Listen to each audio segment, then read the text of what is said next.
यानी करोड़ों लोग जिन्होंने अपना पैसा स्टॉक मार्केट में इन्वेस्ट किया, $70 बिलियन यहाँ पर खतरे में डाल दिए गए सिर्फ इसलिए ताकि इलॉन मस्क को बिलियनियर बनाया जा सके। 12 जून 2026 सुबह के 9:30 बजे न्यूयॉर्क का नास्डैक स्टॉक एक्सचेंज, यहाँ पर स्पेसएक्स नाम की एक कंपनी की ट्रेडिंग शुरू होने वाली थी। अब वैसे तो दोस्तों स्टॉक एक्सचेंज पर किसी भी कंपनी का लिस्ट किया जाना बड़ी ही आम बात, रोजमर्रा की चीज है, लेकिन इस बार यहाँ पर कुछ ऐसा होता जो इंसानी इतिहास में आज तक कभी नहीं हुआ था। ट्रेडिंग शुरू होने के पहले ही सेकंड में इस कंपनी का मालिक इलॉन मस्क दुनिया का पहला ट्रिलियनियर बन जाता है। $1 ट्रिलियन, यानी एक के पीछे 12 जीरोस। इसका मतलब समझ रहे हो, ये इतनी बड़ी रकम है कि अगर आप हर रोज $1 मिलियन खर्च करोगे तब भी इसे खत्म करने में आपको 2700 साल से ज्यादा का समय लग जाएगा। आज ये एक इंसान इलॉन मस्क दुनिया के ज्यादातर देशों से ज्यादा अमीर है। इनकी दौलत इतनी है कि दुनिया के अगले 4 सबसे अमीर लोगों की नेटवर्थ अगर आप जोड़ भी दो, यानी कि गूगल के फाउंडर, अमेजॉन के फाउंडर, ऑरेकल के फाउंडर, फेसबुक के फाउंडर, इनकी कंबाइंड वेल्थ भी इस अकेले इंसान के नीचे आएगी। लेकिन क्या आप जानते हो इस नंबर के पीछे की असली कहानी जो आपको कोई बता नहीं रहा? इसमें शामिल है शेयर मार्केट की चालाकी, एक प्रेसिडेंट के साथ की गई डील और एक ऐसा खेल जिसके बारे में आप सुनोगे तो आप शॉक हो जाओ। आइए जानते हैं इलॉन मस्क की असलियत आज के इस वीडियो। आज के दिन दुनिया भर में सिर्फ 21 देश ऐसे हैं जिनका जीडीपी $1 ट्रिलियन से ज्यादा है और अब इलॉन मस्क की नेटवर्थ इस नंबर को क्रॉस कर चुकी है। अब सवाल यह है कि ये नेटवर्थ एक्चुअली में कैलकुलेट कैसे करी गई, और यहीं पर आता है दोस्तों पहला बड़ा खेल बिलियनियर या ट्रिलियनियर होने का। फोर्ब्स के हिसाब से इलॉन मस्क के पास स्पेसएक्स के 38% शेयर्स और स्पेसएक्स कंपनी की जो वैल्यूएशन है मार्केट में वो $2.2 ट्रिलियन की हो चुकी है। ऐसे ही टेस्ला की वैल्यूएशन लगभग $1 ट्रिलियन से ज्यादा की। इसमें इलॉन का शेयर 15 से 25% तक का बताया जाता है। तो सिर्फ इन 2 कंपनीज में स्टेक की वजह से ही इलॉन को ट्रिलियनियर घोषित किया गया है। लेकिन यहीं पर आती है पहली बड़ी प्रॉब्लम, और ये प्रॉब्लम सिर्फ इलॉन की ही नहीं बल्कि हर बिलियनियर लेवल के अमीर आदमी की है कि ये पैसा लिक्विड नहीं है। ऐसा नहीं है कि इनके बैंक अकाउंट में $1 ट्रिलियन पड़े हुए हो जिन्हें ये कभी भी बैंक से बाहर निकाल कर खर्च कर सकते हैं। ये सारा पैसा इन कंपनीज के शेयर्स में मौजूद है, और ऐसा भी नहीं है कि ये शेयर बेच दिए जाएं तो सीधा बैंक अकाउंट में पैसा आ जाएगा। ये एक तरह की पेपर वेल्थ है। इलॉन मस्क खुद कह चुके हैं कि उनके पास सिर्फ 0.1% कैश और उनकी बाकी सारी नेटवर्थ शेयर से आती है। 0.1% ऑफ 1 ट्रिलियन होता है $1 बिलियन इन कैश। और यहाँ अगर उन्होंने अपने टेस्ला और स्पेसएक्स के शेयर्स बेचने की कोशिश करी तो तुरंत इन शेयर्स की कीमत मार्केट में क्रैश हो जाएगी, क्योंकि मार्केट में एक साथ बहुत सारे शेयर्स आ जाएंगे। दूसरे लोग जिन्होंने अपना पैसा इन कंपनीज में इन्वेस्ट कर रखा है उन्हें लगेगा कि अगर इलॉन शेयर बेच रहा है तो इसका मतलब ये कंपनी अब वैल्यूएबल नहीं रही, इससे लोग भी अपना पैसा बाहर निकालेंगे और सारी वैल्यू नीचे क्रैश कर जाएगी। तो मतलब समझ लो दोस्तों, कुछ महीनों में ये सारी दौलत सिर्फ स्क्रीन पर दिखने वाला एक नंबर है जो दूसरों के भरोसे पर टिका हुआ है। जिस दिन मार्केट का मूड बदला ये पेपर वेल्थ गिरकर आधी हो सकती है। नेटवर्थ की असलियत दोस्तों इसके अलावा अब कंपनी के फंडामेंटल्स पर भी डिपेंड करती है कि कोई कंपनी कितना पैसा कमा रही है, क्या है उनका रेवेन्यू, क्या उनका प्रॉफिट है और कितनी प्रोडक्शन कर रही है वो। और यहीं पर आती है दूसरी प्रॉब्लम, एक ऐसा सवाल जो लोग स्पेसएक्स पर उठा रहे हैं, क्या इस कंपनी की वर्थ सही में $2 ट्रिलियन है? This massive valuation is also a test. Could all this hype make it seem worth more than it is? पिछले साल SpaceX की वैल्यू $400 बिलियन और अब $2.2 ट्रिलियन। लेकिन इस एक साल में SpaceX ने ऐसा कुछ भी नहीं किया जो इस बढ़ी हुई वैल्यूएशन को जस्टिफाई कर सके। उल्टा ये कंपनी घाटे में चल रही है। 2025 में इस कंपनी ने करीब $5 बिलियन का लॉस रिकॉर्ड किया था, इसे नुकसान हुआ था, और इस साल भी करीब पिछले 3 महीनों में ऑलरेडी $4.28 बिलियन का नुकसान हो चुका है। ये सिर्फ मैं नहीं कह रहा हूँ, रिसर्च फर्म मॉर्निंग स्टार के मुताबिक स्पेसएक्स की असली वैल्यू लगभग $780 बिलियन की, जो कि उसके अभी के प्राइस का सिर्फ 35 से 40%। अब आप पूछोगे अगर ऐसा सही में है तो स्टॉक मार्केट की वैल्यूएशन इतनी ज्यादा कैसे हो? इसका जवाब है दोस्तों इलॉन मस्क। लोग स्पेसएक्स पर पैसा नहीं लगा रहे, वो इलॉन मस्क के दिखाए गए सपनों पर पैसा लगा रहे हैं। इकोनॉमिस्ट बर्टन मेलकी अपनी किताब a random walk down wall street में स्टॉक वैल्यूएशन की 2 थ्योरीज देते हैं। पहली थ्योरी है फर्म फाउंडेशन थ्योरी, जिसमें किसी कंपनी के शेयर्स की कीमत फंडामेंटल्स पर डिपेंड करती है, जैसे कि कंपनी कितना पैसा कमाती है, कितना मुनाफा कमाती है। और दूसरी थ्योरी है Castle's in the air theory, यानी हवाई महल। इसमें शेयर्स की कीमत का कंपनी की परफॉर्मेंस से कोई रिलेशन नहीं होता और वैल्यूएशन साइकोलॉजिकल वैल्यू पर डिपेंड करती है। इलॉन मस्क की दोनों कंपनीज इस दूसरी कैटेगरी में आती है। यह हवा में महल बनाने के उस्ताद है, बड़े बड़े सपने बेचते हैं, जैसे कि कहते हैं कभी कि प्लैनेट मार्स पर इंसान की बस्ती बनाएंगे, रोबोट टैक्सीज के सपने, स्पेस में डेटा सेंटर्स बनाने के सपने। और लोगों की बातें सुनकर कंपनी के शेयर्स की बजाय इन सपनों को खरीदते हैं। हार्वर्ड बिजनेस स्कूल के प्रोफेसर मिहिर देसाई तो इसे साफ साफ एक फाइनेंशियल कल्ट कहते हैं, जिसमें लोगों को भरोसा है कि प्रोडक्ट कुछ भी हो, अगर इलोन मस्क का नाम जुड़ा है इससे तो सक्सेसफुल बना ही देंगे, लेकिन असलियत अगर आप गहराई से देखोगे तो इसकी ठीक उल्टी। साल 2013 में इलोन मस्क ने हाइपर लूप का कॉन्सेप्ट प्रपोज किया कि सुपर फास्ट ट्रांसपोर्टेशन के लिए ये हाइपर लूप्स होंगे जिसमें 600 मील प्रति घंटे की स्पीड से लोग ट्रैवल करेंगे। लोगों को जाकर प्रॉमिसेस करने लगे बॉस्टन से न्यूयॉर्क हम सिर्फ आधे घंटे में पहुंच जाएंगे, लेकिन असलियत ये सिर्फ एक कॉन्सेप्ट बना रहा और कुछ नहीं। 2023 में कंपनी बंद हो गई और एक सक्सेसफुल प्रोडक्ट नहीं बना पाई। इलोन मस्क की बायोग्राफी लिखने वाले एक आदमी ने बताया कि आइडिया उन्हें तब आया था जब उन्होंने कैलिफोर्निया के हाई स्पीड रेल प्रोजेक्ट को देखा और उन्हें सख्त नफरत थी हाई स्पीड ट्रेन से। अक्टूबर 2015 में वो दावा करते हैं कि टेस्लास में फुली ऑटोनोमस सेल्फ ड्राइविंग आ जाएगी 3 सालों के अंदर।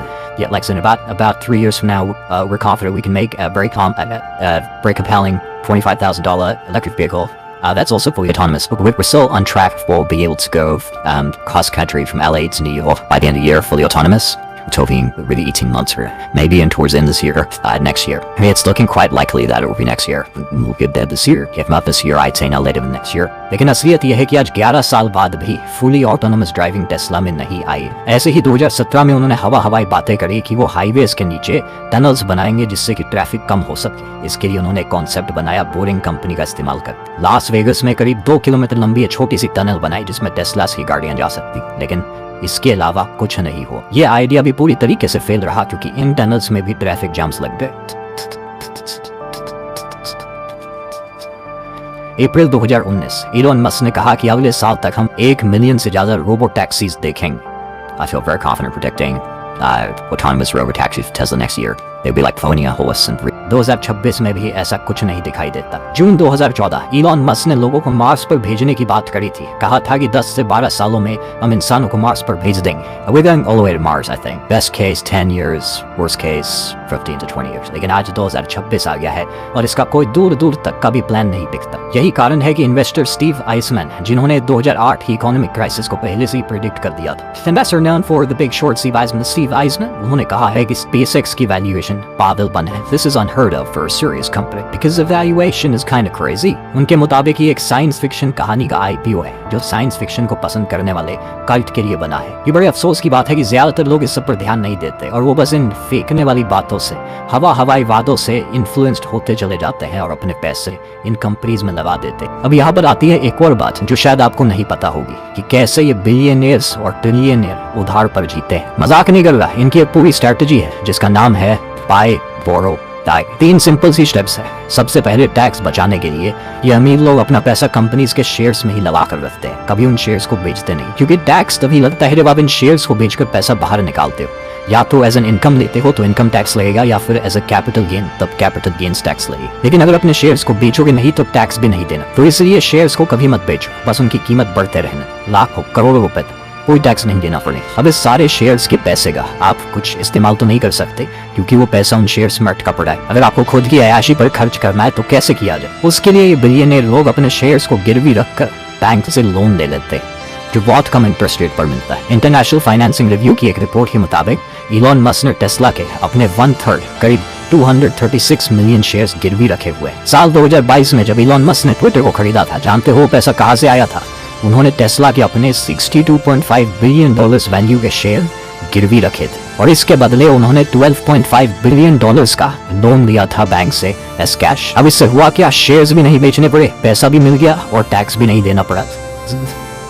यही कारण है कि बहुत से मिलियनियर्स और बिलियनियर्स लोगों को बेवकूफ बनाने के लिए शो ऑफ करते हैं कि देखो मैं तो कोई सैलरी नहीं लेता या फिर मेरी सैलरी तो सिर्फ $1 की या ₹1 की। एक्चुअली में वो लोग कोई इनकम ना लेकर इनकम टैक्स बचा रहे हैं। पैसा उन्हें अपने खर्चे के लिए फिर भी मिल जाता है, या तो कंपनी के एक्सपेंसेस दिखाकर या फिर इस तरीके से बैंक से लोन लेकर। लेकिन नुकसान इससे होता है सिर्फ और सिर्फ देश का और आम टैक्स पेयर्स का, क्योंकि as a proportion of their wealth ये बिलियनियर्स ना के बराबर टैक्स भरते हैं। इलोन मस्क का ही केस देख लो, इनकी वेल्थ 2014 से 2018 के बीच में $13.9 बिलियन बढ़ी, लेकिन उन्होंने इसके बदले सिर्फ $455 मिलियन का टैक्स, यानी सिर्फ 3.2% का टैक्स दिया गया। एक आम average working class tax payer America में 20 से 30% इनकम टैक्स भरता है, लेकिन इलोन मस्क ने सिर्फ 3% टैक्स दिया। और केवल इलोन मस्क ही नहीं, 2014 से 2018 के बीच में अमेरिका के 25 सबसे अमीर लोगों ने सिर्फ 3.4% टैक्स दिया था। और ये सिर्फ अमेरिका तक सीमित नहीं है, बल्कि दुनिया में हर एक देश की यही कहानी। इंडिया में भी ज्यादातर बिलियनियर्स और मिलियनियर्स एक आम आदमी से कम टैक्स भरते हैं। फिर इस पूरे खेल में तीसरी स्टेप आती है डाई। शेयर्स गिरवी रखते रहो, लोन लेते रहो और ऐसा पूरी जिंदगी कंटिन्यू रहो। अगर ये लोग जिंदगी भर में कभी भी अपने शेयर्स नहीं बेचेंगे तो इनकी बढ़ी हुई वेल्थ पर भी कभी टैक्स नहीं लगे, लेकिन जब इनकी मौत होगी तो ये सारे शेयर्स इनके बच्चों के पास चले जाएंगे और यूएस टैक्स रूल्स के चलते उस सारी वेल्थ पर लगने वाले कैपिटल गेन्स टैक्स भी माफ हो जाते हैं। जो लोन इन्होंने लिया होता है वो पीरियोडिकली एक्सटेंड कराते रहते हैं। जब तक स्टॉक मार्केट पर इनकी वेल्थ ऊपर जाती रह रही है, बैंक को कोई दिक्कत नहीं हो। मरने के बाद जब इनके बच्चे इस वेल्थ को इनहेरिट करते हैं बिना टैक्स दिए, तो उसका छोटा सा पोर्शन ये स्टॉक बेचकर उस लोन को वापस पे कर सकते हैं, या कुछ केसेस में बैंक्स उन शेयर्स को बेचकर अपनी भरपाई पूरी कर लेते हैं। क्योंकि याद रखिए, ये पूरा सिस्टम इस चीज पर चलता है कि बैंक्स उन्हें बहुत बहुत कम इंटरेस्ट रेट्स पर और बहुत फेवरेबल कंडीशंस के साथ ये लोन देते हैं। अब इस पॉइंट तक तो दोस्तों हर एक बिलियनर के लिए कहानी सेम, लेकिन इलॉन मस्क के ट्रिलियनियर बनने में यहाँ पर एक बड़ा खेल उनके पॉलिटिकल कनेक्शंस का भी आता है। वही चंदा धंधा मॉडल जिस पर मोदी सरकार चल रही, अडानी का एम्पायर चल रहा है,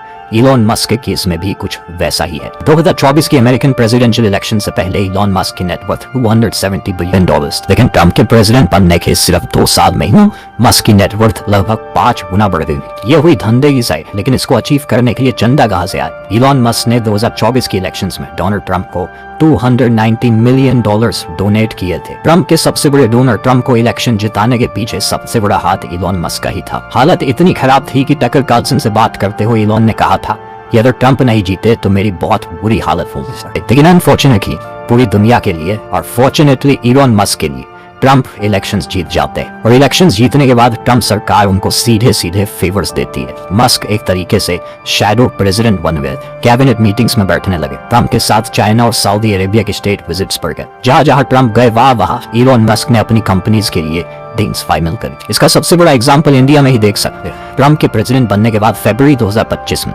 नरेंद्र मोदी भी अमेरिका में इलॉन मस्क से मिलकर इस मुलाकात का एक बड़ा मुद्दा स्टारलिंक की इंडिया में एंट्री को लेकर। फिर 18 अप्रैल 2025 को नरेंद्र मोदी ने इलॉन मस्क से फोन पर बात की और इसे कुछ ही हफ्ते बाद स्टारलिंक को इंडिया में सर्विसेज शुरू करने का लेटर ऑफ इंटेंट मिल गया। स्टारलिंक को नेशनल सिक्योरिटी की जिन 2 कंडीशंस पर इशू था उन्हें हटा दिया गया, और इसके लगभग 1 महीने बाद जून 2025 में स्टारलिंक को इंडिया में सैटेलाइट इंटरनेट प्रोवाइड करने का लाइसेंस भी मिल गया। हालांकि लेटेस्ट रिपोर्ट्स के अनुसार स्टारलिंक के इस अप्रूवल को फ्रीज कर दिया गया है, लेकिन मैं हैरान नहीं होऊंगा कुछ ही महीनों बाद सरकार इन्हें फुल अप्रूवल देती। अब आगे सुनो, ट्रंप सरकार ने इसके अलावा इलॉन मस्क को फायदा पहुंचाने के लिए रूल्स बदले हैं, और इसका सबसे बड़ा उदाहरण है SpaceX का ये करंट IPO। पहले आमतौर पर जब भी कोई कंपनी IPO जारी करती थी तो नास्डैक 100 जैसे बड़े इंडेक्स सीधे उस कंपनी को लिस्ट नहीं करते थे और उसे महीनों और कभी कभी सालों तक इंतजार करना पड़ता था। ऐसा इसलिए किया जाता था क्योंकि अमेरिका में कई ऐसे रिटायरमेंट सेविंग्स और पेंशन फंड्स हैं जो नास्डैक 100 जैसे बड़े इंडेक्स में इन्वेस्ट करते हैं। पिछली अमेरिकन सरकार ये नहीं चाहती थी कि अमेरिकन लोगों की रिटायरमेंट सेविंग्स और पेंशन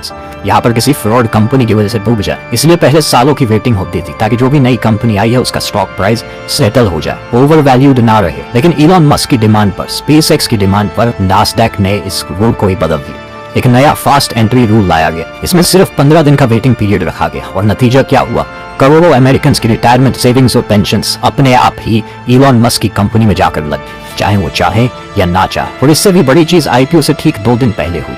अमेरिका में कानून के मुताबिक ब्रोकर्स को कस्टमर्स का पैसा एक अलग सेफ अकाउंट में रखना होता है ताकि अगर ब्रोकर डूबे तो कस्टमर्स का पैसा सुरक्षित रहे। लेकिन SpaceX की IPO से 2 दिन पहले 10 जून को सिक्योरिटीज एंड एक्सचेंज कमीशन ने एक लेटर जारी की जिसमें उसने ब्रोकर्स को SpaceX की IPO के लिए इस रूल से छूट दे दी। यानी करोड़ों लोग जिन्होंने अपना पैसा स्टॉक मार्केट में इन्वेस्ट किया, $70 बिलियन यहाँ पर खतरे में डाल दिए गए सिर्फ इसलिए ताकि इलॉन मस्क को ट्रिलियनियर बनाया जा सके। और कहानी यहाँ खत्म नहीं होती दोस्तों। इलॉन मस्क की रिकमेंडेशन पर ट्रंप ने ब्रेंडन कार को फेडरल कम्युनिकेशंस कमीशन का चेयरमैन बनाया, और बाद में इन्हीं ब्रेंडन कार ने SpaceX और स्टारलिंक की रिक्वेस्ट अप्रूव करके उन्हें 2/3 नो अर्थ ऑर्बिट सैटेलाइट्स का कंट्रोल दे दिया। कुल 10,300 सैटेलाइट्स का कंट्रोल स्टारलिंक को दिया गया और इलॉन मस्क के एक राइवल EchoStar के खिलाफ जांच शुरू कर दी गई। दिसंबर 2024 में ट्रंप के प्रेसिडेंट बनने से पहले इलॉन मस्क और उनकी कंपनीज के खिलाफ 40 इन्वेस्टिगेशंस और कोर्ट केसेस चल रहे, लेकिन ट्रंप के प्रेसिडेंट बनते ही एक के बाद एक ये मामले बंद होते चले गए। इलॉन मस्क का पूरा एम्पायर किस हद तक ट्रंप पर निर्भर करता है, ये 2025 में ट्रंप और मस्क के झगड़े ने साफ दिखा दिया। झगड़े के दिन टेस्ला के शेयर की कीमत लगभग 14% गिर गई। यानी इलॉन मस्क के शेयर्स ये इन्फ्लेटेड वैल्यू बहुत हद तक ट्रंप सरकार के पावर में रहने पर डिपेंड करता है। मुझसे लीक कर लीनो अगर 2028 में डेमोक्रेट्स पावर में आते हैं अमेरिका में तो इलॉन मस्क की नेटवर्थ एकदम से आधे से भी कम हो जाएगी। बहुत से लोग इन अरबपतियों को वर्शिप करते हैं ये सोचकर कि इन्होंने अपनी दौलत अपनी मेहनत से कमाई, ये बड़े हार्ड वर्किंग है, इन्हें इंस्पिरेशन के तौर पर देखते हैं। लेकिन ज्यादातर केसेस में दोस्तों सच्चाई ये है कि इनकी दौलत के पीछे करप्शन, फ्रॉड और पॉलिटिकल कनेक्शंस इन्वॉल्व होते हैं, जिसका नुकसान आम जनता को होता है, आप लोगों को होता है। यूनाइटेड नेशंस के वर्ल्ड फूड प्रोग्राम के मुताबिक 2030 तक वर्ल्ड हंगर मिटाने के लिए सिर्फ $40 बिलियन पर ईयर चाहिए। मतलब इलॉन मस्क की नेटवर्थ के 5वें हिस्से से वर्ल्ड हंगर खत्म की जा सकती है। ऐसे ही ऑक्सफैम की एक एनालिसिस के मुताबिक अगर मस्क की दौलत पर सिर्फ 10% टैक्स भी लगा दिया जाए तो 80 करोड़ लोगों को एक्सट्रीम पॉवर्टी से ऊपर उठाया जा सकता है। इलॉन मस्क ने एक बार चैलेंज भी दिया था कि अगर वर्ल्ड फूड प्रोग्राम उनको बता दे कि वो $6 बिलियन में कैसे वर्ल्ड हंगर सॉल्व करेंगे तो वो तुरंत टेस्ला के शेयर्स बेचकर पैसा दे देंगे। और इसके जवाब में वर्ल्ड फूड प्रोग्राम के डायरेक्टर डेविड बीसली ने पूरा रोड मैप भी बताया कि कैसे $6.6 बिलियन से 4.2 करोड़ लोगों को भुखमरी से बचाया जा सकता है। लेकिन इसके बाद इलॉन मस्क ने कोई जवाब तक नहीं दिया, पैसा देना तो दूर की बात है। इतिहास में अमीरी कई लोगों ने देखी, लेकिन इतिहास उन्हें उनके बैंक बैलेंस याद नहीं रखता। वो याद रखता है तो सिर्फ इस बात को कि उस पैसे से उन्होंने क्या किया और क्या